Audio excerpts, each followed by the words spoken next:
औज़ुबिल्लाहिमिनश्शैतानिर्रजीम बिस्मिल्लाहिर्रहमानिर्रहीम। मेरा नाम अब्दुल समद है। बच्चों, अब आप A.S साइंस एकेडमी देख रहे हैं and today lecture unit number 2 timing structure में हम डिस्कवरी ऑफ न्यूट्रॉन के बारे में पढ़ने वाले हैं कि साइंटिस्ट को ने न्यूट्रॉन को किसने डिस्कवर किया है और इसको किस तरह पता चला, मतलब डिस्कवरी ऑफ न्यूट्रॉन, इसकी बैकग्राउंड क्या है, इसकी हिस्ट्री क्या है, अपरेटस किस तरह यूज़ किए। दूसरी बात है इसकी reason for production of neutron, neutron को किस तरह पैदा हो गया और किस तरह डिटेक्ट किया। अच्छा, और इसकी मेन कुछ रिएक्शन पढ़ेंगे, कंक्लूजन इसके बाद इसके पढ़ेंगे और इसके करेक्टरिस्टिक पढ़ेंगे और बाद में रिलेटिव मास ऑफ न्यूट्रॉन किस तरह आप कैलकुलेट कर सकते हैं और बाद में डीके ऑफ न्यूट्रॉन क्या चीज़ हैं और शॉर्ट ट्रिक्स, मतलब स्लो न्यूट्रॉन क्या चीज़ है, फास्ट न्यूट्रॉन क्या चीज़ है। स्लो न्यूट्रॉन फिजन रिएक्शन कर सकता है, फास्ट न्यूट्रॉन नहीं कर सकता है। स्लो न्यूट्रॉन न्यूक्लियर फिजन के लिए काफ़ी मौजू हैं और जो फास्ट न्यूट्रॉन है जो क्या हैं आयनाइजेशन के लिए, मतलब ये क्या हैं मौजू हैं, तो लिहाजा इस चीज़ को पढ़ने वाले हैं। तो डिस्कवरी ऑफ न्यूट्रॉन बच्चों, इसकी बैकग्राउंड क्या है। अगर बैकग्राउंड की तरफ थोड़े बहुत चले जाएं तो एटम बच्चों क्या है, हमारे पास एटम चूँकि न्यूट्रल है, इसका मतलब क्या है, जब फर्स्ट टाइम जे थॉमसन और क्रूक्स ने इलेक्ट्रॉन को फाइंड किया, जे थॉमसन ने, तो इलेक्ट्रॉन्स चूँकि इस पर नेगेटिव चार्ज हैं, हमें पता है इलेक्ट्रॉन्स पर क्या है नेगेटिव चार्ज हैं, तो atom is a whole neutral था। तो इसका मतलब ये कि एटम में कुछ ऐसी चीज़ मौजूद हैं, लेट्स सपोज ये न्यूक्लियस है, ये आउटर मोस्ट शेल है और इसमें इलेक्ट्रॉन है। चूँकि इलेक्ट्रॉन पर नेगेटिव चार्ज है तो साइंटिस्ट ने ये पूछा कि भाई इस पर नेगेटिव चार्ज तो एटम न्यूट्रल क्यों नहीं है। तो एटम न्यूट्रल था, तो इसने सोचा कि ये नेगेटिव चार्ज इस पर क्यों नहीं है। तो इन्होंने सोचा कि ज़ाहिरी बात है जो एटम न्यूट्रल है इसके जो बॉडी है, इसके बॉडी में कुछ पॉजिटिव पार्टिकल्स भी मौजूद हैं कि इस नेगेटिव पार्टिकल को क्या कर ले, इसकी चार्ज को न्यूट्रलाइज कर ले। तो उन्होंने कहा कि जितनी इलेक्ट्रॉन है, लेट्स सपोज यहाँ पर 1 इलेक्ट्रॉन है तो यहाँ पर 1 पॉजिटिव चार्ज भी होना चाहिए और उस पॉजिटिव चार्ज को फिर इन्होंने प्रोटॉन का नाम दिया। इस पर इलेक्ट्रॉन की डिस्कवरी, प्रोटॉन की डिस्कवरी पे अलग अलग लेक्चर है, आप प्लेलिस्ट में जा सकते हो, वहाँ पर आप देख सकते हैं। तो लिहाजा उन्होंने जो देखा वो जो कि एटम में क्या है, फंडामेंटल पार्टिकल प्रोटॉन है और एक इलेक्ट्रॉन है। तो बात यहाँ तक नहीं रुकी, जब एटम की वज़न किया तो एटम की जो टोटल वज़न थी, चार्ज तो बैलेंस हो गया, लेकिन जब टोटल इसकी जो मास थी ये कम आ रहा था। इसका मतलब ये कि इस एटम की जो बॉडी है, इसकी बॉडी में कुछ अदर पार्टिकल्स हैं जो कि मास के लिए क्या है रिस्पॉन्सिबल हैं।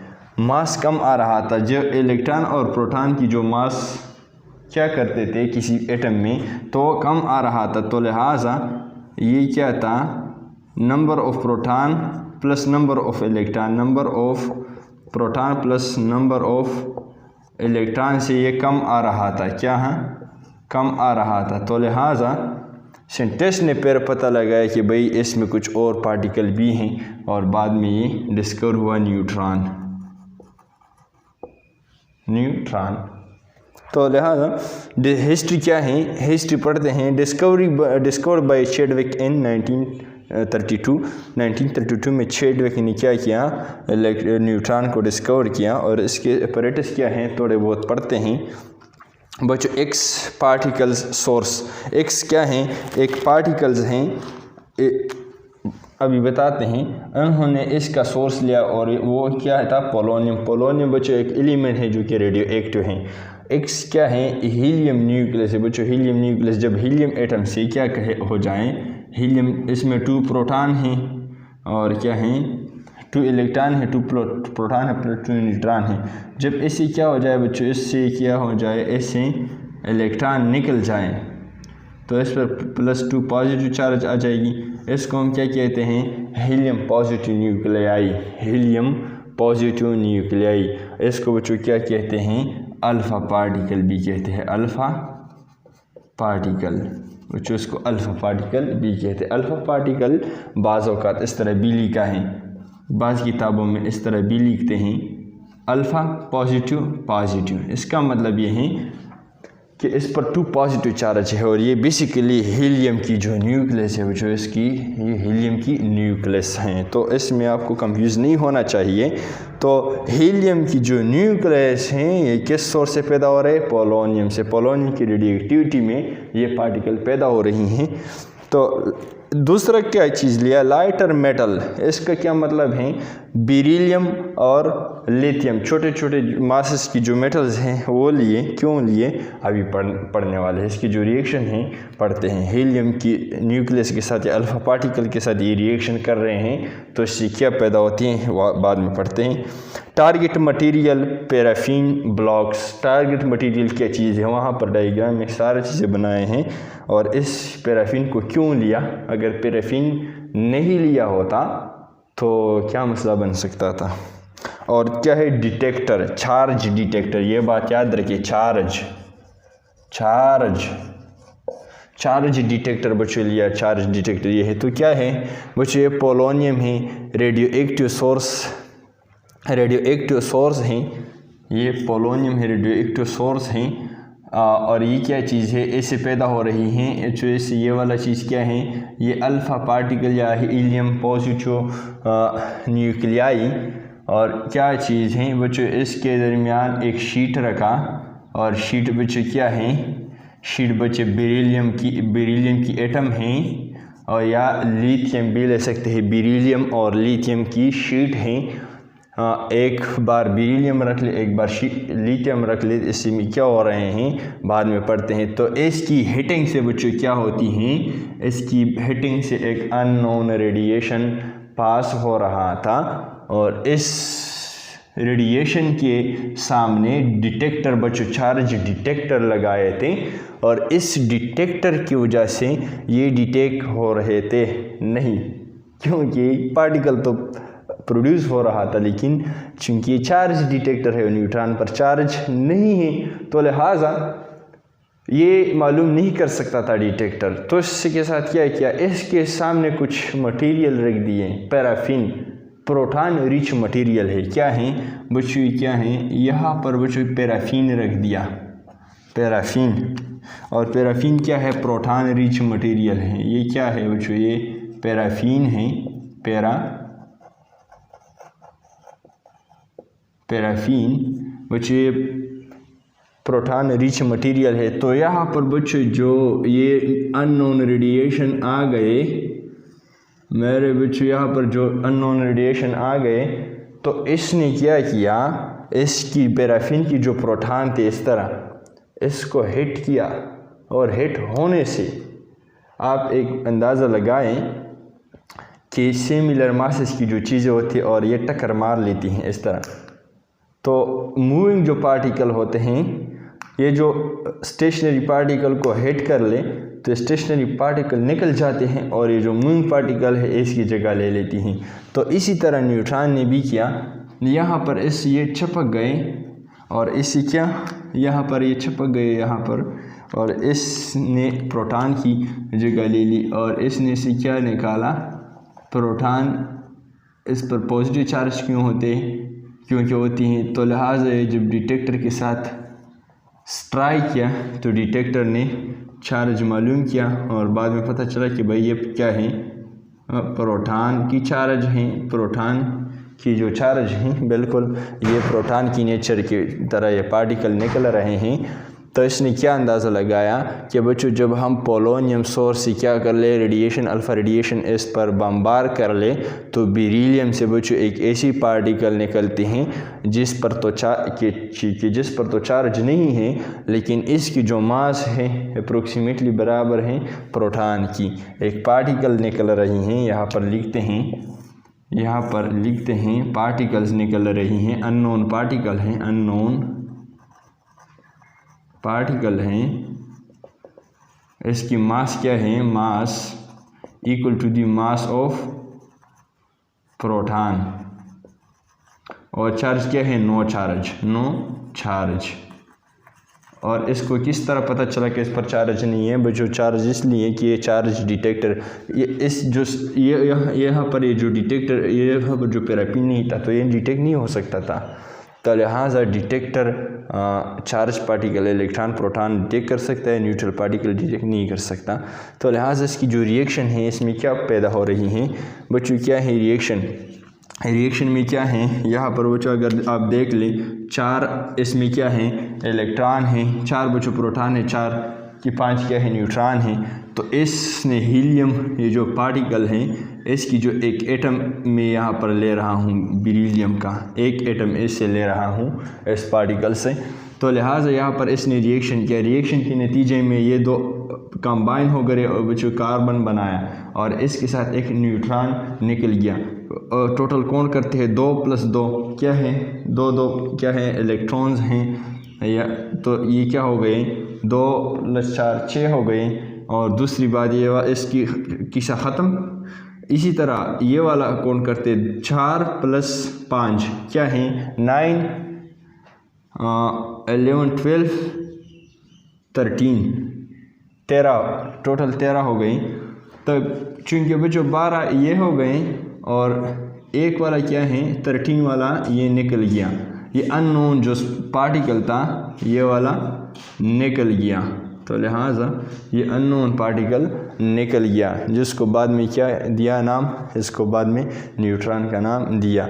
इसी तरह लिथियम में अगर देख लें यहाँ पर 3 + 2 क्या है 5, तो 5 ये वाला, यहाँ पर 3 प्रोटॉन है 4 न्यूट्रॉन है, तो कितने हैं 3 + 5 7 और 4 8 9 10 बनते हैं।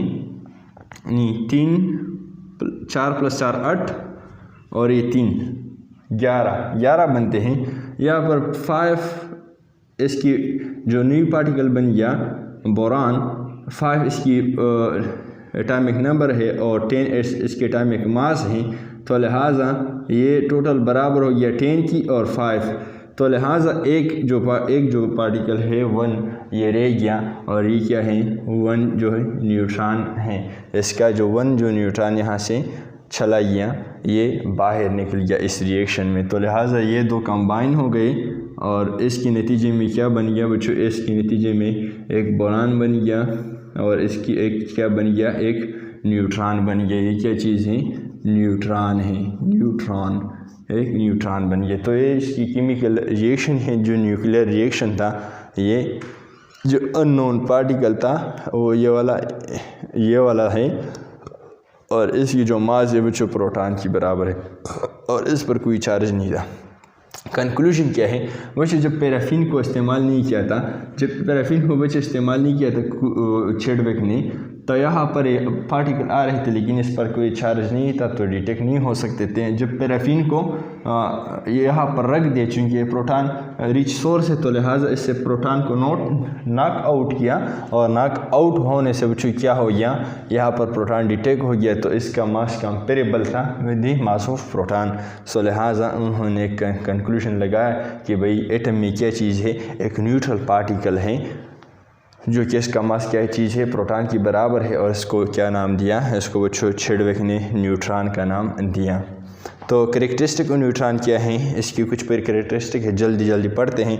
हाईली पेनिट्रेटिंग पार्टिकल का क्या मतलब है, ये काफ़ी हाईली पेनिट्रेटिंग है। लेट सपोज ये यहाँ पर मैं एक ब्लॉक पैराफिन के किसी और चीज़ का मैं यहाँ पर रख लेता हूँ, बच्चों यहाँ पर अगर मैं इस पर इलेक्ट्रॉन बम्बार्ड कर लूँ तो यहाँ पर रुक सकता है। यहाँ पर अगर मैं प्रोटॉन बम्बार्ड करूँ यहाँ पर रुकेगा, क्योंकि ये पॉजिटिव चार्ज पार्टिकल है, ये नेगेटिव चार्ज पार्टिकल दे। तो चार्ज पार्टिकल के लिए यहाँ पर चूँकि इस ब्लॉक में भी कुछ एटम्स होगी तो इसमें इलेक्ट्रॉन और प्रोटॉन हो सकते हैं इस ब्लॉक में कि नहीं, और इस पर पॉजिटिव और नेगेटिव चार्ज होगी। तो लिहाजा इस नेगेटिव चार्ज को नेगेटिव चार्ज वाले हिंड्रेंस पेश करेगा और पॉजिटिव चार्ज को प्रोटॉन यहाँ पर मुज़ाहमत पेश करेगा घुसने में। तो लिहाजा इसकी पेनिट्रेशन पावर इतनी ज़्यादा नहीं। अगर हम न्यूट्रॉन की बम्बार्डमेंट यहाँ पर कर लें तो लिहाजा न्यूट्रॉन यहाँ तक तकरीबन पहुँच जाएगी। इसका मतलब ये कि प्रोटॉन और इलेक्ट्रॉन से इसका जो पेनिट्रेशन जो पावर है बच्चों ये क्या है, पेनिट्रेशन की जो पावर है बच्चों सबसे ज़्यादा है। दूसरी बात ये है,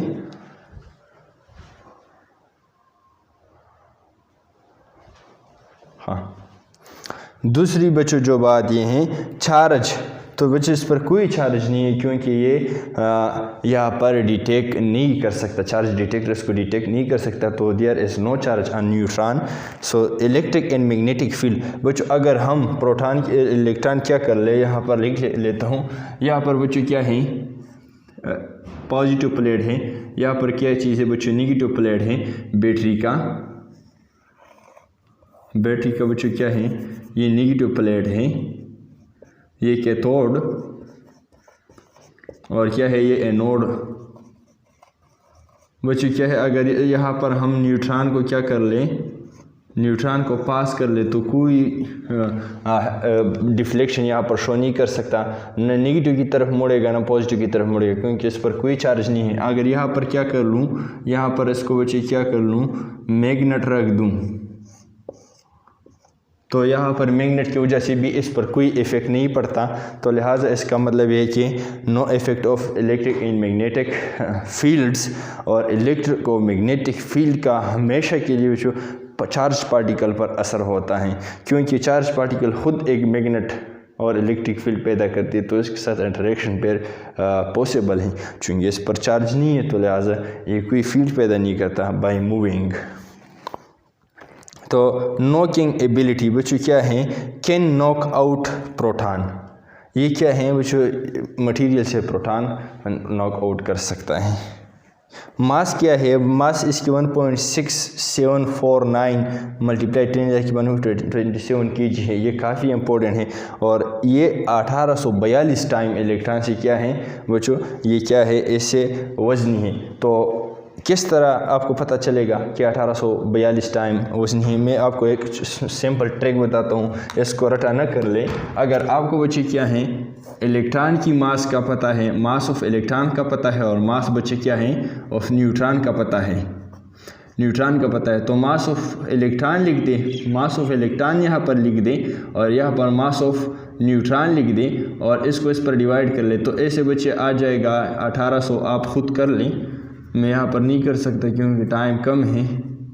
1842 आ जाएगी, तो मास ऑफ ये प्रोटॉन है बच्चों, ऊपर प्रोटॉन लिख लें और नीचे इलेक्ट्रॉन लिख लें, इलेक्ट्रॉन, तो मास ऑफ प्रोटॉन बच्चे क्या है, mass of proton 1842 time of mass of electron आ जाएगी। ये खुद कर ले अगर आप करना चाहते, वरना आपको पता होना चाहिए कि इस रिलेशनशिप पर आप इसकी जो ये वाला वैल्यू आप निकाल सकते हैं। मास of proton by mass of electron कर ले तो यहाँ पर 1842 से आ जाएगी, तो mass of proton is equal to 1842 time of mass of electron.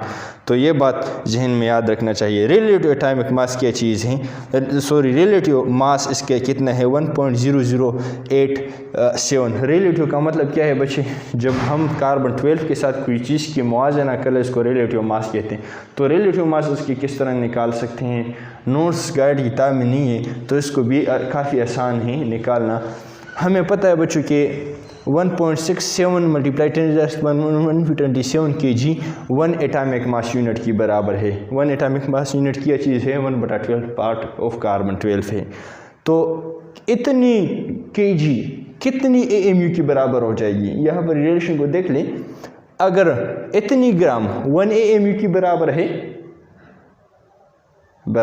ठीक है मान लेते हैं, तो इतनी ग्राम कितनी AMU की बराबर हो जाएगी, पर क्रॉस मल्टीप्लिकेशन कर लें और कैलकुलेशन से आपको बच्चे ये वाला रिज़ल्ट मिल जाएगा, ये वाला रिज़ल्ट मिल जाएगा। अगर थोड़े बहुत कैलकुलेशन कर सकते हो, वरना कैलकुलेटर को दे दे, आपको डायरेक्टली ये फिगर देगा। अच्छा, डिके ऑफ न्यूट्रॉन क्या चीज़ है बच्चे, डिके ऑफ न्यूट्रॉन, जब एक न्यूट्रॉन स्प्लिट हो जाए या इसकी ब्रेकिंग हो जाए तो ऐसे बच्चों एक प्रोटॉन पैदा हो जाती, एक इलेक्ट्रॉन, एक न्यूट्रिनो। तो इसका मतलब ये है कि प्रोटॉन पर पॉजिटिव चार्ज है, इलेक्ट्रॉन पर क्या है नेगेटिव चार्ज है, और न्यूट्रिनो पर पॉजिटिव चार्ज है। तो हमने पहले पढ़ लिया है कि भाई इलेक्ट्रॉन न्यूट्रॉन पर कोई चार्ज नहीं, न्यूट्रॉन पर चार्ज नहीं है, लेकिन जिस पार्टिकल से बना है उन लोग इन चीज़ों पर चार्ज हैं। न्यूट्रॉन बेसिकली एक सेपरेट पार्टिकल नहीं है, ये कुछ और पार्टिकल से बना है, इसको हम क्वार्क्स कहते हैं। तो प्रोटॉन, इलेक्ट्रॉन और न्यूट्रिनो इससे बनते हैं। दूसरी बात, ये शॉर्ट ट्रैक स्विच ये काफ़ी इंपॉर्टेंट है। ये वाला जो पॉइंट है, स्लो न्यूट्रॉन किसे कहते हैं, जिसका एनर्जी क्या है, कम होता है 1 इलेक्ट्रॉन वोल्ट से। और ये क्या है, केरी न्यूक्लियर फिजन। न्यूक्लियर फिजन क्या चीज़ है, लेट्स सपोज ये क्या चीज़ है, ये लेट्स सपोज हमारे पास क्या है, एक रेडियो एक्टिव मटेरियल और हमने इसको किस तरह क्या, न्यूट्रॉन पर हिट किया। तो स्लो न्यूट्रॉन बच्ची क्या होता है, ये स्लो जाके इसकी न्यूक्लियस में फंस जाती है और फंसने से इसको स्प्लिट अप कर लेती हैं। तो लिहाजा जब हाई न्यूक्लियाई स्प्लिट हो जाती हैं 2 into मोर्स, इसको हम कहते हैं फिजन रिएक्शन। तो फिजन रिएक्शन कर सकते हैं स्लो न्यूट्रॉन।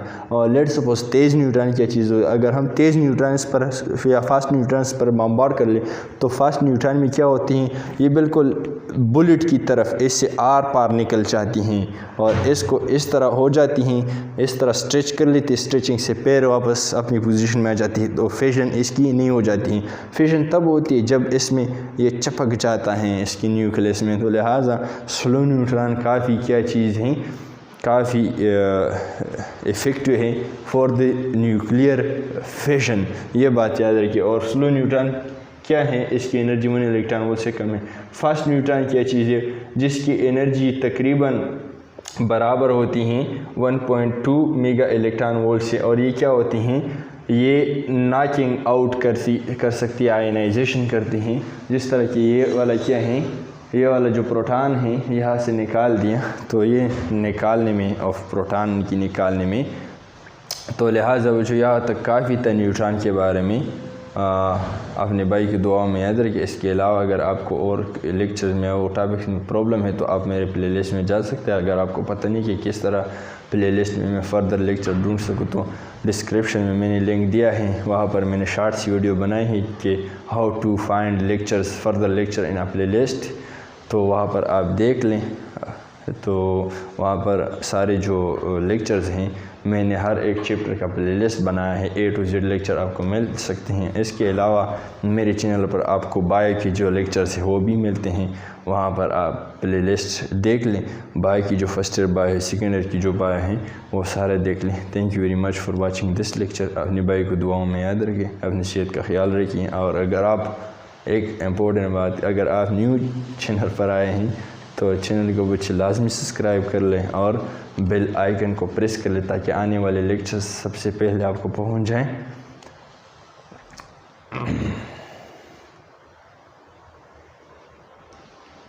और इसकी स्क्रीनशॉट ले लें अगर आप नोट करना चाहते हैं। Thank you very much.